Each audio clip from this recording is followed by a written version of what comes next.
We studied your species for 40 years before the war, and we were wrong about almost everything. Yeah.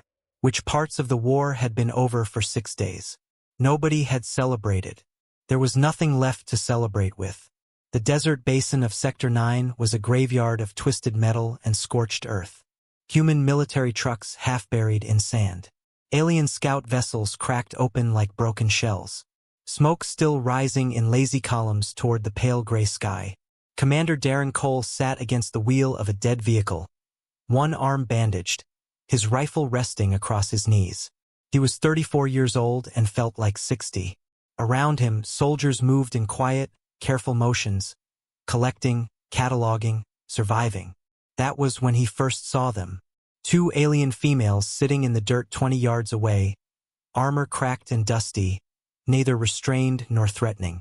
They had surrendered not out of defeat, but out of something that looked strangely like choice. The blue one, deep navy skin, braided dreadlocks, facial ridges that caught the gray light, sat perfectly still, her eyes cast downward.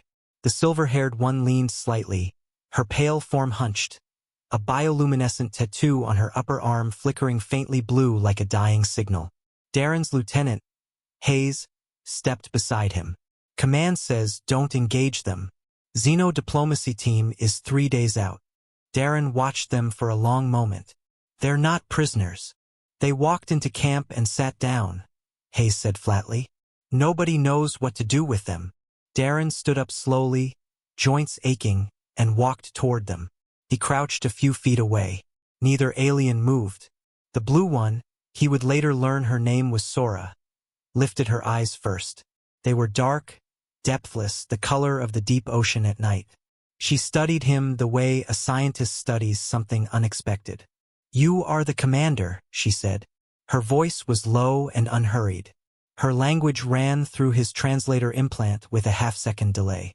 "One of them," he said. The silver-haired one, Vale, looked up then. Her eyes were lighter, almost translucent gray, sharp as cut glass. She said nothing, but she was listening to everything. "We have questions," Sora said. Darren blinked. "You surrendered to ask questions?" "We surrendered because the war was wrong," Vale said quietly. It was the first time she had spoken. Her voice was precise, careful. "We ask questions because we wish to understand what we were fighting." Darren sat down in the dirt across from them. They talked for 2 hours. Sora asked about human government, human grief, human memory. She was methodical, a scholar underneath the armor. Vale listened and occasionally asked something sharp and specific that revealed she had already been thinking 10 steps ahead. Then Sora asked the question. She asked it plainly, the way she asked everything, without embarrassment, without agenda, the way a biologist states an observation. "How often can humans mate?" The 2 soldiers nearby went very still. Darren kept his face neutral. "That's a biology question." "Yes," Sora said. "Our species bonds once, one partner, one cycle. It is sacred and final. We have observed that humans bond multiple times across a life, sometimes simultaneously. We do not understand the biology of this." Vale leaned forward slightly. "Our records suggest your species experiences this drive far more frequently than any species we have cataloged. We found this inefficient, possibly chaotic. We assumed it was a weakness." Darren was quiet for a moment. "How often do you think it is?" he asked carefully. "Our analysts estimated perhaps once per lunar cycle," Sora said. One of the soldiers behind Darren made a sound. He quickly converted it into a cough. Darren pressed his lips together. "That's..." He paused. "Not accurate." Sora tilted her head. "More significantly?" Vale's translucent eyes narrowed. "Not in offense, but in pure scientific recalibration." "How significantly?" "It varies by individual," Darren said carefully. "But the drive itself, it's less like a cycle and more like weather. It doesn't follow a schedule." Sora stared at him.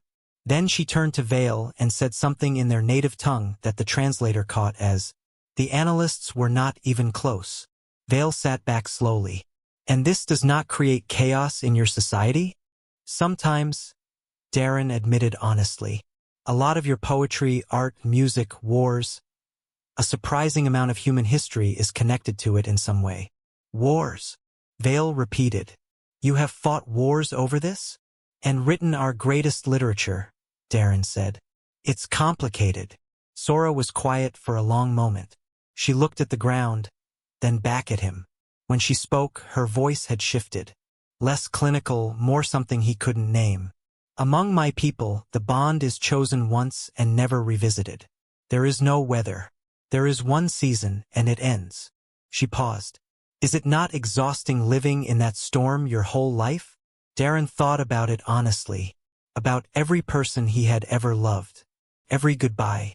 Every beginning. Yes, he said. But it also means we never stop looking. Never stop reaching. He met her ocean-dark eyes. We don't know how to be finished. Sora held his gaze for a long moment. Something moved through her expression. Not pity, not amusement, something quieter, something that looked almost like longing.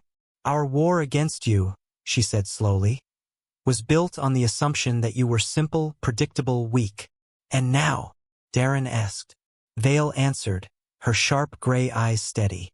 Now, we think perhaps you are the most complicated thing in the known universe, and we made the profound mistake of going to war with something we did not understand. Darren looked at both of them. The blue warrior and the silver scholar sitting in the dirt of a battlefield they had all survived. Most wars start that way, he said quietly. Sora nodded slowly. Then, for the first time since he had approached them, she almost smiled. Then perhaps, she said, we should begin again with questions instead of weapons. Darren looked at them both, at the wreckage around them, at the sky that was finally, slowly beginning to clear. Yeah, he said. Let's start there.